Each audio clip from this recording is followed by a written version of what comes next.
విరంజిల్లేడు భరత భూమి ఈ ధరణికే మణిమాల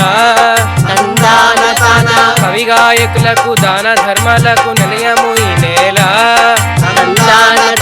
జయము జయము మన భారత మాతకు జయము దిగ్విజయము చదువులనిచ్చేడి సరస్వతి తల్లి చల్లగా చూడమ్మా సిరులనిచ్చేడి శ్రీ మహాలక్ష్మి కరుణ చూపవమ్మా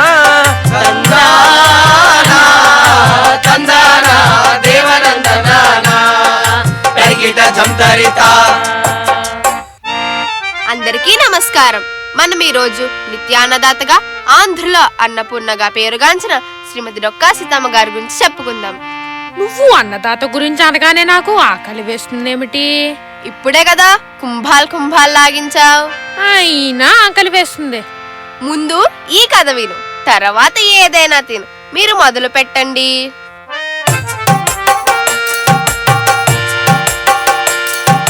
వినరా భారత వీర కుమార అన్నపూర్ణ కథను, వినరా సోదర వీర కుమార సీతమ్మ చరితను. ఆంధ్రదేశమున మండపేటయ్యను గ్రామం ఒకటి కలదు.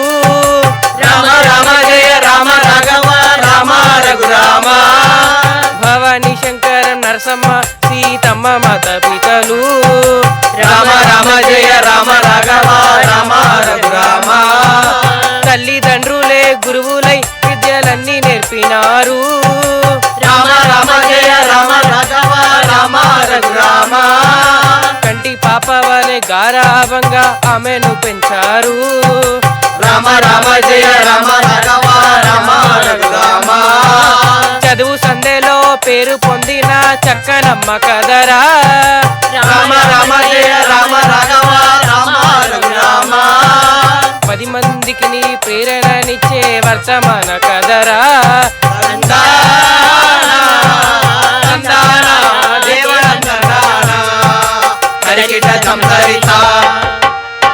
అలా గారాబంగా ఆ సీతమ్మ తల్లి జీవితం సాగిపోతున్న వేళ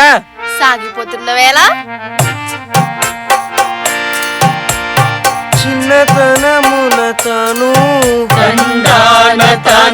తల్లిని పోగొట్టుకొని బాధ్యతలన్నీ మోస్తూ వంటలన్నీ నెచ్చుకొని ఇల్లు సక్కదిద్దినదే. వినరా సోదర అన్నపూర్ణ తల్లి వీరగాథ నిపుడు సీతమ్మ కథ నిపుడు.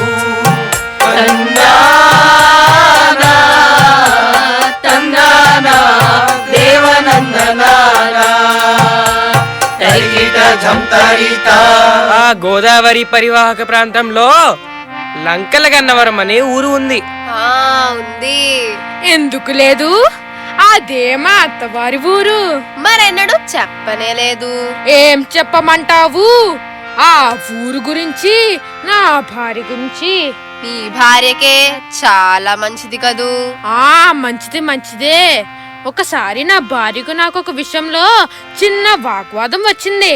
ఏ విషయంలో? మా ఇద్దరిలో ఎవరు ఎక్కువ ధైర్యం కలవారు అని. మరప్పుడు ఏమైంది? ఏమైందంటావేంటి? తనను చూడ్డానికి పెళ్లి చూపులకు 10 మందిని, పెద్దల భోజనాలకి 50 మందిని, పెళ్లికి 100 మందిని తీసుకుని వెళ్ళారంట. కానీ తను మాత్రం మా ఇంటికి ఒక్కతే ధైర్యంగా వచ్చేదట. కాబట్టి తానే ధైర్యవంతురాలని తేల్చేసింది. నిజమే కదూ. మీరు చెప్పండి, ఆ తర్వాత ఏమైందో. ఆ లంకల గన్నవరం గ్రామంలో డొక్కా జోగన్న పంతులు అనే గొప్ప ధనవంతుడైన రైతు ఒకరు ఉండేవారు. ఆయన ఒక రోజు మండపేటలో పండిత సభకు వెళ్ళారు. అది పూర్తయ్యేసరికి మధ్యాహ్నం అయ్యింది. అప్పుడు సీతమ్మ గారి తండ్రి భవానీ శంకరం గారు జోగన్న గారిని భోజనానికని తమ ఇంటికి రమ్మని ఆహ్వానించారు. ఆహ్వానించిన తర్వాత తండ్రి మాట మీద సీతమ్మ ఆతిథ్యమిచ్చి నాదంట. అది చూసి జోగన్న గారు పెళ్లి చేసుకుంటానన్నారు. అది విన్న సీతమ్మ తండ్రి కళ్యాణమే చేసినారు. ఆకాశ పందిళ్ళు భూలోక సందళ్ళు కమనీయమాయే సీతమ్మ కళ్యాణం ఓ రామ రాఘవ శ్రీరామ రాఘవ రామయ్య రామయ్య రఘుకుల సోమ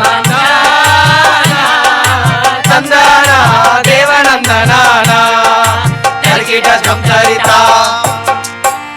ఆ తల్లియరా లంకల గన్నవరం గ్రామంలో మెట్టినింటి అడుగు పెట్టగానే అడుగు పెట్టగానే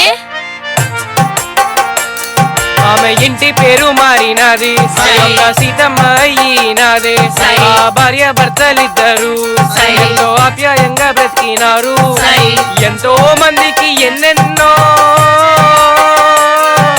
ఎంతో మందికి ఎన్నెన్నో ఎంతో మందికి ఎన్నెన్నో ఉపకారాలు చేసినారు. ఓ రామ రాఘవ శ్రీరామ రాఘవ రామయ్య రామయ్య రఘుకుల సోమ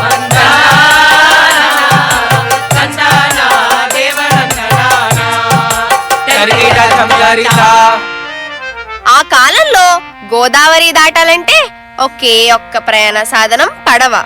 లంకల గన్నవరం గోదావరి మార్గ మధ్యంలో ఉన్నందువలన ప్రయాణికులు అలసి అక్కడకు చేరేవారు. అలా వచ్చిన వారికి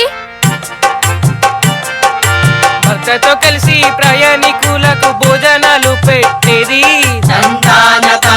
ఏ వేళనైనా లేదనకుండా వండి వడ్డించేది. ఈ వేళ కాదు మరలి రండి అనే మాటే లేనే లేదు. చిన్న లేదు పెద్ద లేదు ఆతిథ్యానికి లోటే లేదు.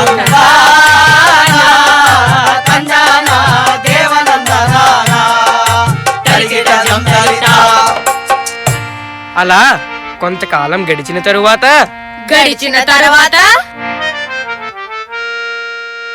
అన్నదానం కోసం వస్తువులన్నీ వారు ఖర్చు చేసినారా.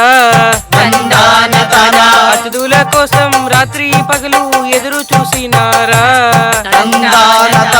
జోగన్న సీతమ్మ దంపతులిద్దరు ఆదర్శమైనారు. అన్నదానంతో వారిద్దరు అది దంపతులైనారు.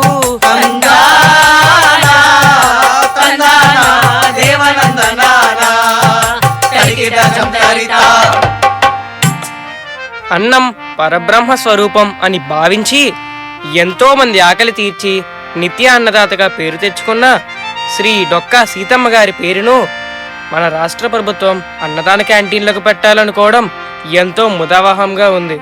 ఆ తల్లి సేవలను ఈ సందర్భంగా తెలుసుకోవడం మహదానందముగాను ఉంది. స్వస్తి.